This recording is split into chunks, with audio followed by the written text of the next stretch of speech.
बिस्मिल्लाहिर्रहमानिर्रहीम। अस्सलाम वालेकुम। उम्मीद है जी आप लोग खैरियत से होंगे। हम फिज़िक्स के आर्टिकल्स पढ़ रहे हैं जो कि यूट्यूब पे रेगुलरली अपलोड भी कर रहे हैं हम। तो आज का हमारा आर्टिकल है elastic collision and in elastic collision. Collisions होते क्या हैं? सबसे पहले तो हमें इन वर्ड को समझना पड़ेगा ना। कोलिजन आप उर्दू में अगर इसका मैंने देखते हैं तो हम कहते हैं टकराना, एक बॉडी दूसरी बॉडी से टकराती है, दिस इज कोलिजन। लेकिन यहाँ पर फिजिक्स में दो वर्ड्स इंट्रोड्यूस करवा देते हैं, दी इलास्टिक कोलिजन होती है and second one is in elastic collision. तो इनमें डिफरेंस क्या है और हम इनको पढ़ते क्यों हैं, इसका फायदा क्या हो सकता है हमें, हम इस लेक्चर में आज इसके बारे में डिटेल पढ़ेंगे। तो सबसे पहले हम इनकी डेफिनेशन पढ़ते हैं। इलास्टिक कोलिजन क्या होती है?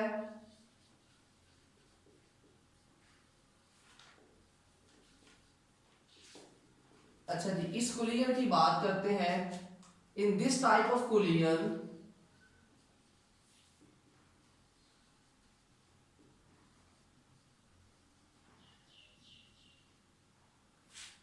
kinetic energy and momentum of the system remains conserved or constant।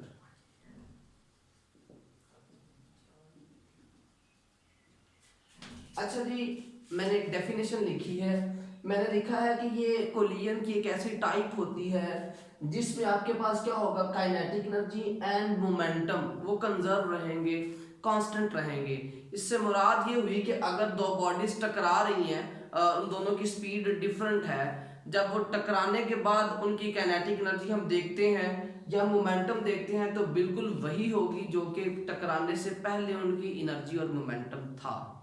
This is an ideal condition. इसका मतलब ये हुआ कि रियलिटी में हम जो है इलास्टिक कोलिजन है उसको अचीव नहीं कर सकते। इलास्टिक कोलिजन में टकराने के बाद कभी भी बॉडीज की एनर्जीज और मोमेंटम सेम नहीं रहेंगे। उसकी वजह ये है कि जब दो बॉडीज टकराएंगी उनके दरमियान साउंड जनरेट होगा, कुछ हीट की फॉर्म में एनर्जी चली जाएगी या कुछ उनमें ब्रेक करने के लिए एनर्जी यूज हो जाएगी। इट मीन्स कि कुछ ना कुछ एनर्जीज जो है वो दूसरे फॉर्मेट्स में कन्वर्ट हो जाएगी। हम उन एनर्जीज को कंजर्व नहीं कर सकते।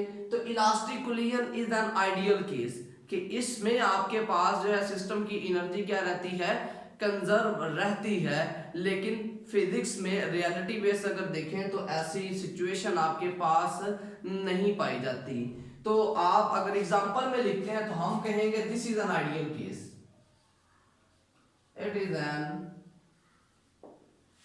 Ideal case. लेकिन इंटरेस्टिंग फैक्ट ये है कि हम अभी जो कैलकुलेशंस करेंगे वो आइडियल केस को लेके करेंगे। हम फिजिक्स में जब भी अक्सर कैलकुलेशन कर रहे होते हैं ना, हम अजम्पशंस इस्तेमाल करते हैं और अजम्पशन में जो सबसे बेहतरीन अजम्पशन आपके पास होती है ना वो आइडियलिटी की होती है। चीज़ों को आइडियल ले लें। आपके पास ऐसी वो तमाम एनर्जीज जो ड्यूरिंग रिएक्शन ड्यूरिंग कोलिजन्स आ रही होती हैं, आप उनको रिड्यूस कर दें, आप कहें जी ऐसा हो ही नहीं रहा।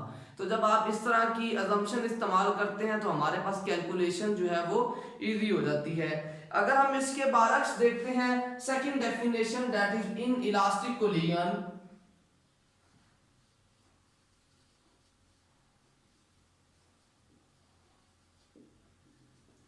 अब इसकी डेफिनेशन देखें तो डेफिनेशन तो सेम होगी, जस्ट एक दो वर्ड चेंज होंगे। In this type of collision kinetic energy is not conserved but momentum is conserved।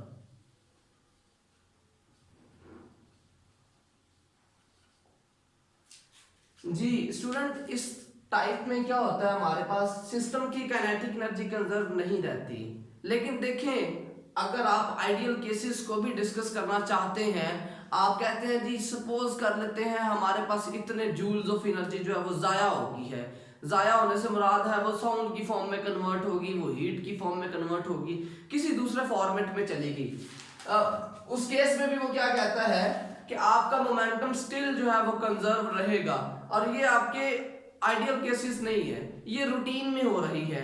Routine में किस तरह से हो रही है, कोई एक्सीडेंट हो जाता है खुदा ना खास्ता, तो रोड पर जाते हुए जब दोनों गाड़ियां आपस में टकराती हैं तो उनकी एनर्जीज जो है वो कंजर्व नहीं रहती, लेकिन उनका मोमेंटम जो होगा वो कंजर्व रहेगा। Before collision and after collision जो है वो उनका मोमेंटम नॉर्मली आप यूं समझ लें कि 95% तक वो कंजर्व रहता है। उसमें भी आपने एक टर्म पढ़ी हुई है आइसोलेटेड सिस्टम की, वो थोड़ी सी चेंजिंग्स तो लेके आएगा लेकिन आप उसे कंपनसेट कर सकेंगे। अब हम कैलकुलेशंस की तरफ चलते हैं। हमारा आज का जो आर्टिकल है वो कैलकुलेशन से रिलेटेड है। हमने कैलकुलेशंस करनी है इसकी और देखना है कि वेलोसिटीज में क्या चेंजिंग्स आती हैं। तो आज का हमारा जो आर्टिकल है that is elastic collision in one dimension.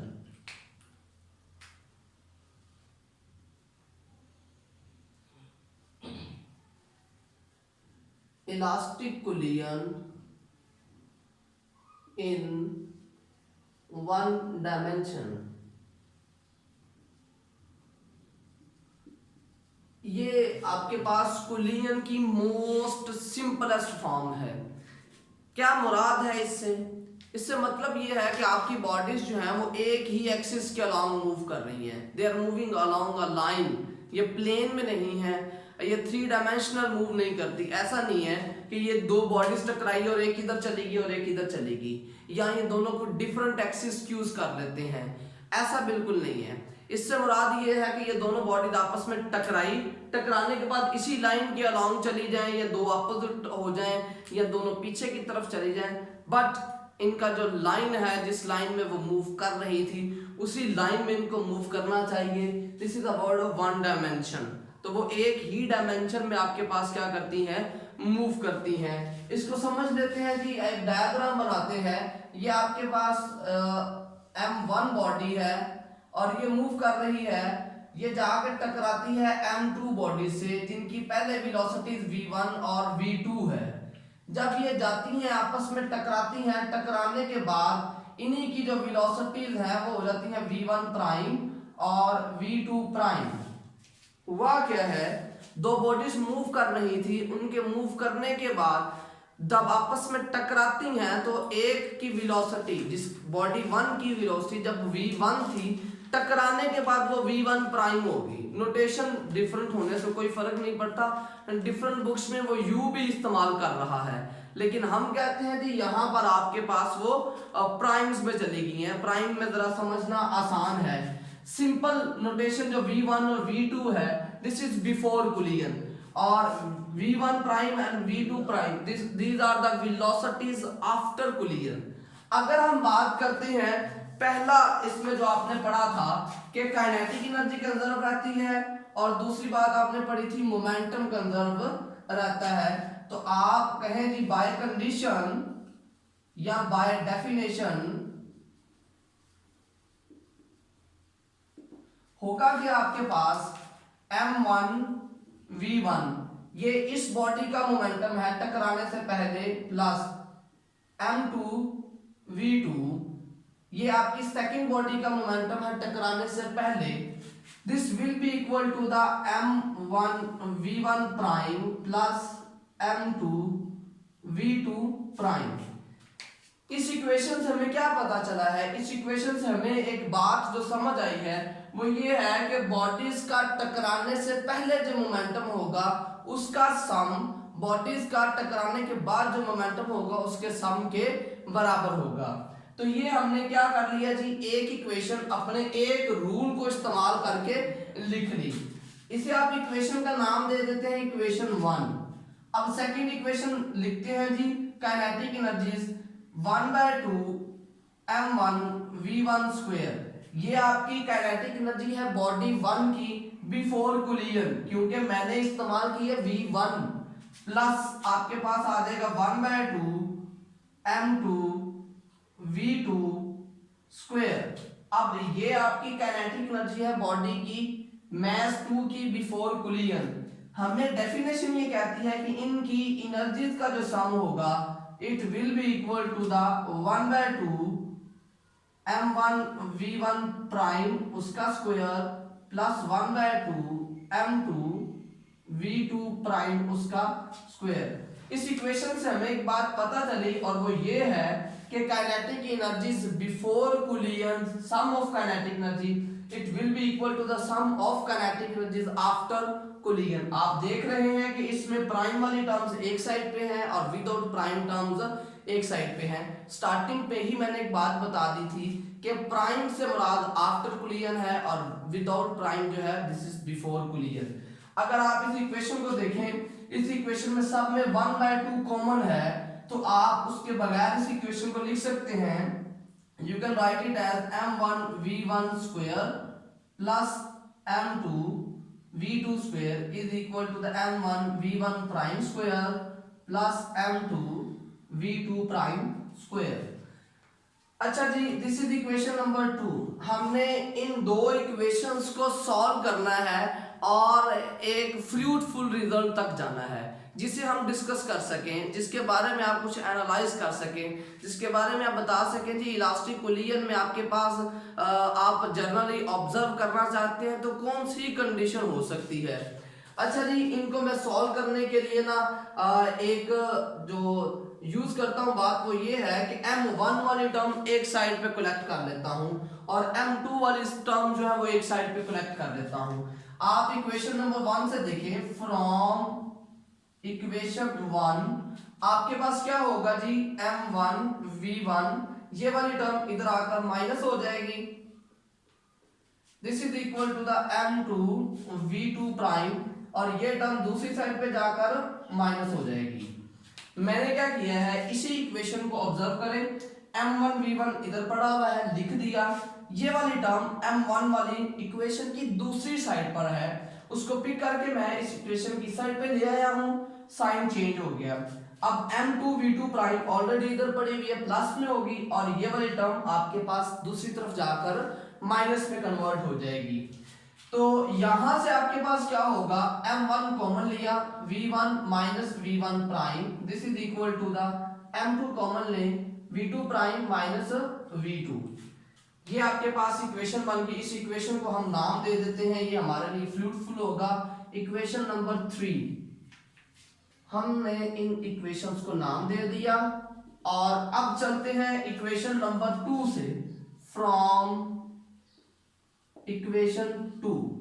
Again equation 2 के लिए भी हम वही हर बार इस्तेमाल करेंगे जो 1 के लिए किया। m1 वाली टर्म्स आप इक्वेशन की एक साइड पे कलेक्ट करें, m2 वाली टर्म्स आप इक्वेशन की दूसरी साइड पे कलेक्ट कर लें।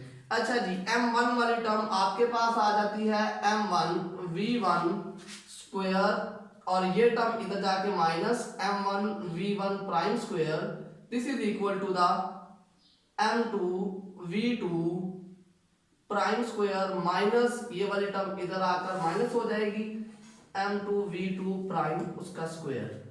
अगेन यहां से आपके पास m1 कॉमन आ गया, v1 square minus v1 prime square this is equal to the m2 common है v2 prime square minus v2 square. ये हमारे पास एक टर्म बन गई। अब यहां पर आपने इस इक्वेशन को यहां पर सिंपलीफाई करके खत्म कर दिया था, लेकिन यहां पर ये सिंपलीफिकेशन मजीद हो सकती है। आप देखें जी, दो टर्म स्क्वायर में है, एक में दरमियान में माइनस भी है, इसी तरह इधर भी दो टर्म स्क्वायर में है, दरमियान में माइनस है। आप इनको क्या लिख सकते हैं, हम इन्हें लिखते हुए लिख सकते हैं जी m1 एज इट इज आ जाएगा और first term minus second term और first term plus second term. मतलब आपने फार्मूला यूज किया है और वो फार्मूला क्या है, अगर दो टर्म स्क्वायर में हो और दरमियान में माइनस हो तो आप लिखते हैं first term plus second term into first term minus second term. Math का बहुत सिंपल फार्मूला जो कि 8th क्लास से स्टार्ट होता है, that is equal to the, अब मैं जरा नीचे वाले टर्म्स लिख रहा हूं इधर m2 और यहां पर भी क्या होगा v2 prime plus v2 into v2 prime minus v2। This is equation number 4। ये हमारे पास क्या आ जाती है, इक्वेशन नंबर 4 आ जाती है। ऑब्जर्वेशन देखते हैं जी, m1 v1 into v1 minus v1 prime that is equal to the m2 into v2 prime minus v2। यहां पर भी देखते हैं m1 v1 minus v1 prime, ये वाली जो टर्म है वो यहां पर भी एग्जैक्टली मौजूद है। इसी तरह m2 v2 prime minus v2, m2 v2 prime minus v2, ये टर्म आपके पास यहां पर भी मौजूद है।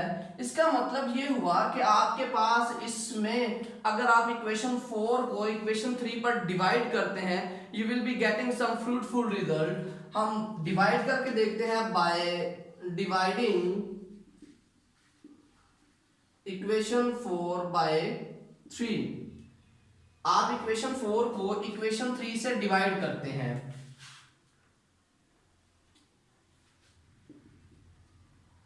m1 v1 minus v1 prime into m1 plus v1 prime that is equal to the m2 v2 prime plus v2 into v2 prime minus v2। और हम divide कर रहे हैं इस इक्वेशन को इक्वेशन नंबर 3 से।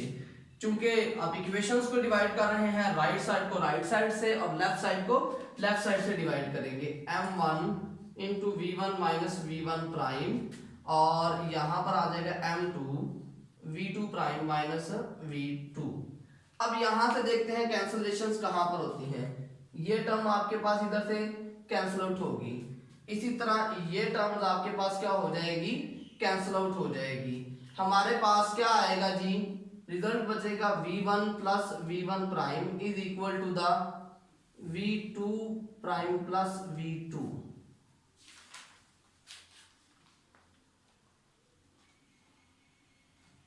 वो सारे में बंद कर देगा 1 मिनट। ओके जी, ब्रेक के बाद मैं थोड़ी देर के लिए रिज्यूम किया था। इसमें हम अपनी जब डिवीजन करते हैं, कैलकुलेशंस करते हैं, तो आपके पास ये रिजल्ट बच जाता है। और इस रिजल्ट में से आप प्राइम वाले टर्म्स एक साइड पे कलेक्ट कर लें और विदाउट प्राइम टर्म्स जो है वो उनको एक साइड पे कलेक्ट कर लें। आपके पास यहाँ से क्या बचेगा, v1 माइनस v2, ये वाली टर्म इधर चली जाएगी। This is equal to the v2 prime minus, और ये टर्म इधर ले आते हैं v1 प्राइम। अब आप देखें जी, एक साइड पे v1 वाली टर्म पहले लिखी हुई है और इधर v2 वाली टर्म पहले लिखी हुई है। प्राइम्स को आप बाद में देखेंगे। इसको अरेंज करने के बाद आप यूं लिख सकते हैं v1 माइनस v2, और यहां से अगर माइनस कॉमन लिया जाए तो आपके पास v1 prime minus v2 prime आ जाएगा। अगेन आप जब सॉल्व करेंगे तो आपके पास रिजल्ट यही बचेगा।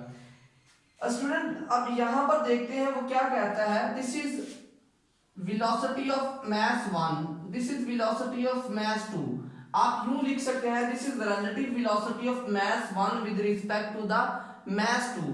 और यहां पर अगर हम बात करते हैं, ये भी आपके पास mass 1 की velocity है और ये आपके पास mass 2 की velocity है, but this is after collision। तो हम यहां पर एक बात बता सकते हैं कि आपके पास क्या होगा, इनकी जो relative velocities है वो सेम होंगी, जस्ट क्या होगा, अपनी डायरेक्शन जो है वो चेंज करेंगी। डायरेक्शन चेंज करने से मुराद सिर्फ ये है कि वेलोसिटीज रिप्लेस हो जाएंगी। तो आप इस इक्वेशन से सिंपली ये बता सकते हैं कि मास 1 की जो रिलेटिव वेलोसिटी है वो मास 2 की रिलेटिव वेलोसिटी के बराबर होगी। और लेकिन क्या होगी, अब उनकी वेलोसिटीज आपस में इंटरचेंज कर चुकी होंगी। तो student, this was the article of the day. Hope so जी आप लोगों ने इसमें बहुत एंजॉय किया होगा। अपना बहुत ज़्यादा ख्याल रखिएगा। अल्लाह हाफिज़।